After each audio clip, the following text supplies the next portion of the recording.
Sa panahon ngayon, hindi lahat ng palangiti at palabati ay friendly. Yung iba, tatakbo lang ng kagawad.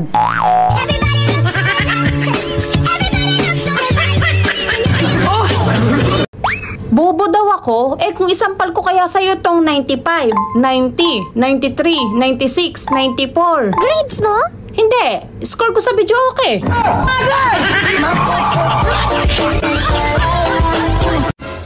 Tips para makakita ka ng loyal. Wow. Panoorin mo ko araw-araw.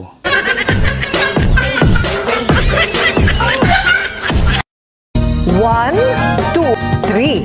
Magpapatuloy pa ang pagbibilang ng walang katapusan sa buong buhay natin. Hoy be, napagod ako ng dahil sa'yo. O bakit? Ang sabi mo sa akin, ibangko ko lahat ng naipon ko. Pumunta ako ng bangko, hindi naman sila tumatanggap ng sama ng loob. Turuan ko kayo kung paano mag-ipon. Una, bilhin mo lahat ng gusto mong pagkain. Pangalawa, saan yung ipon doon? Eh di nasa tiyan. Anong tawag sa shampoo pag nabawasan ng isa? Ano?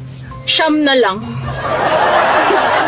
Yung mataba ka, tapos lagi ka may toyo. Anong tawag sa'yo ngayon? Ay, di adobong pork chop.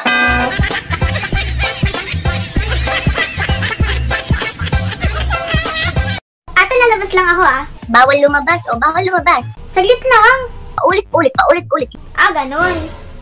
Yang damit mo, yang hikaw mo, yang kwintas mo, akin yan. Pati yung pinambibideo mo. Akin yan, soli mo kung ayaw mo payagang lumabas. Ay, pwede na pala ikaw lumabas. Hoy, bata ka!